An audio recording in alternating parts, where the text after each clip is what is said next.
Yeah దేవీ సర్వభూతేషు మాతృరూపేణ సంస్థితా నమస్తస్యై నమస్తస్యై నమస్తస్యై నమో నమః. యా దేవీ సర్వభూతేషు ఇచ్ఛారూపేణ సంస్థితా నమస్తస్యై నమస్తస్యై నమస్తస్యై నమో నమః. యా దేవీ సర్వభూతేషు లక్ష్మీరూపేణ సంస్థితా నమస్తస్యై నమస్తస్యై నమస్తస్యై నమో నమః. మీనరాశి పూర్వాభాద్ర 4వ పాదము, ఉత్తరాభాద్ర 4 పాదాలు, రేవతి 4 పాదాలు మీనరాశి. మీనరాశి వారికి 11 ఆదాయము, 5 వ్యయము, 2 రాజపూజ్యత, 4 అవమానత.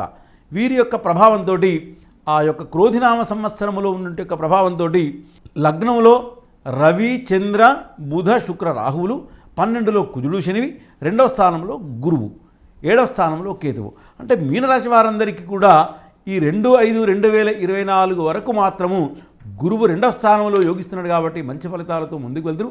ఆ తదనంతరం గురువు 3వ స్థానానికి వెళ్తాడు కాబట్టి అనూహ్యమైనటువంటి యొక్క కష్టాలు లభించేట విధిగా మీనరాశి వారందరికీ కూడా ఉండవచ్చును. అయితే వీరికి ఒకటి శుభఫలితం ఏంటి అంటే ఉన్నటువంటి యొక్క ప్రభావంతో ఆ శని ఎల్నాటి శనిలో ఉన్నాడు కాబట్టి ప్రారంభ దశలో ఉన్నాడు కాబట్టి అంత చెడు జరగకపోవచ్చు. కానీ ఏ విధంగా చూసినా కూడా మీనరాశి వారందరూ మాత్రం ఆర్థికపరమైనటువంటి విషయాల్లో జాగ్రత్త ఉండవలను, ఉద్యోగ విషయంలో జాగ్రత్త ఉండవలను. అదేవిధంగా బంధుమిత్రులతో కూడా విరోధాలు జరిగేటువంటి సూచన.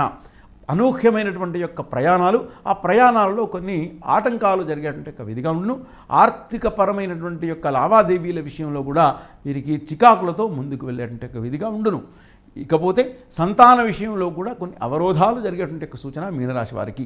అదేవిధంగా మీనరాశి వారికి ఆర్థికపరమైనటువంటి యొక్క విషయాలతో న్యాయపరమైనటువంటి యొక్క విషయాలు కూడా వీరికి అనూహ్యమైనటువంటి యొక్క విధిగా ముందుకు వచ్చును. మీనరాశిలో ఉన్నటువంటి యొక్క జన్మించిన వారు ఎవరైనా సినీ ప్రముఖులు కావచ్చు, రాజకీయ రంగంలో ఉన్నటువంటి వారికి మాత్రము ఈ సంవత్సరంలో వీరికి న్యాయపరమైనటువంటి యొక్క విషయాలలో మాత్రం అనూహ్యమైనటువంటి యొక్క కష్టాలు మాత్రం తప్పకుండా వచ్చేటువంటి సూచన. దానికి అవి అన్నీ కూడా తొలగడం కొరకు సుబ్రహ్మణ్య స్వామిని ఆరాధించి వీలైతే ప్రతి మాసములో పౌర్ణిమ నాడు చండీ హోమం కానీ, చండీ పారాయణం కానీ మీనరాశి వారు కనుక చేసినటువంటి యొక్కడలా శుభ ఫలితాలతో మాత్రం పొందురని మనం చెప్పవచ్చు. మీనరాశి వారందరికీ కూడా విద్యార్థుల విషయంలో కూడా వీరికి దగ్గర దాకా వచ్చి ఆ పనులు కాకపోవడము, అలసటతో ముందుకు వెళ్ళడము, కోపంగా ఉండడము, ఆవేశపూరితంగా ఉండడము, ఇటువంటి యొక్క విషయాలన్నీ కూడా 2/5/2024 నుంచి వత్సరాంతం అంటే చివరి వరకు ఉండేటువంటి యొక్క విధిగా ఉండును.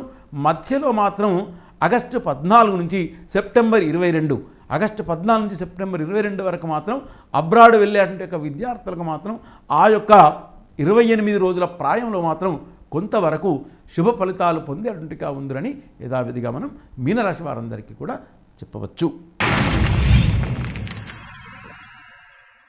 Like and subscribe Eagle Media Works.